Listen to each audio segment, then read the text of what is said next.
Welcome to Introduction to Fundamental Rights.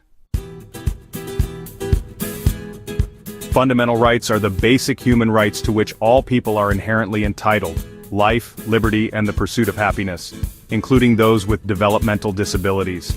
Upholding these rights fosters self-esteem, autonomy, and quality of life.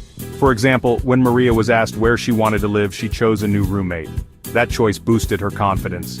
As a DSP, you advocate for clients' wishes, protect them from discrimination, and educate clients and families about their rights.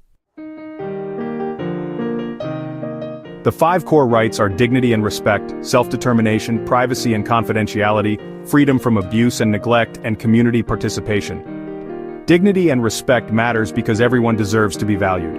Self-determination matters because choosing builds independence. Privacy and confidentiality matters because control over personal information protects dignity.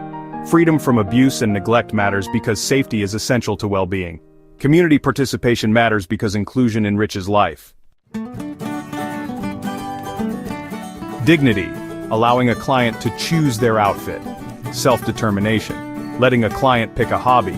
Privacy, knocking before entering a room. Safety, ensuring a secure environment free of harm. Community, helping a client join a local art class.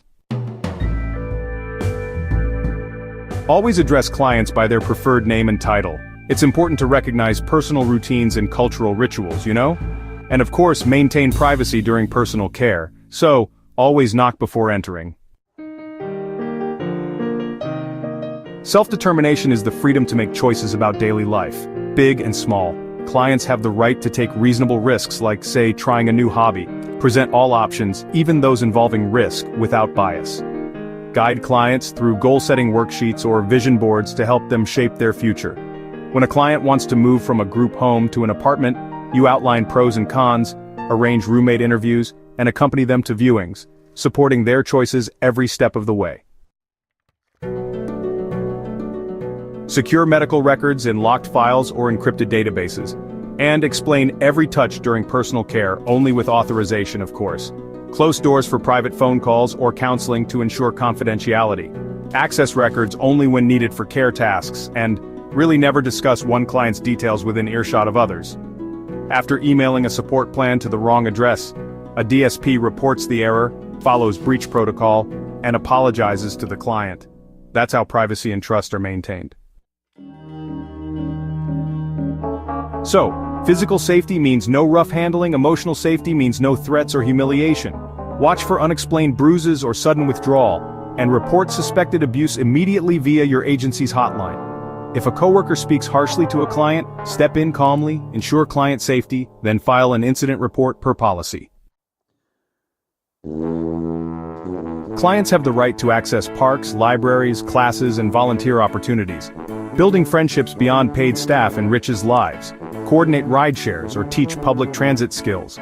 Also research local events like art workshops and encourage attendance. A client with autism joins a community choir. You arrange audition prep, attend rehearsals, and celebrate their performance. ADA ensures accessibility in public spaces and services. The Developmental Disabilities Assistance and Bill of Rights Act funds advocacy programs. IDEA grants special education entitlements. The Fair Housing Act protects against housing discrimination. Knowing these laws lets you file complaints or request accommodations when rights are violated. Clients have the right to the least restrictive environment. State welfare codes guarantee humane, dignified care. Clients have the freedom to marry, raise a family, and make lifestyle choices, offer home-based services before institutional placements, assist clients in filing for an IEP review when school accommodations aren't met. Know each right in detail and recognize risks. Educate clients and families proactively. Respond swiftly to violations, observe, document, report, and follow up. Provide a Know Your Rights brochure and help clients use it. Respect autonomy but ensure safety, like creating safe smoking zones if clients choose to smoke. Handle conflicting rights, mediate noise versus quiet requests with compromise. Role play. A client wants to give away prized possessions, ensure it's informed by reviewing risks and benefits. Today we covered the 5 core rights: federal and state laws, and the DSP's advocacy role. Explore online courses, webinars, and local advocacy groups. This week, identify one way to strengthen a client's right in your daily work, and share your success at our next team meeting.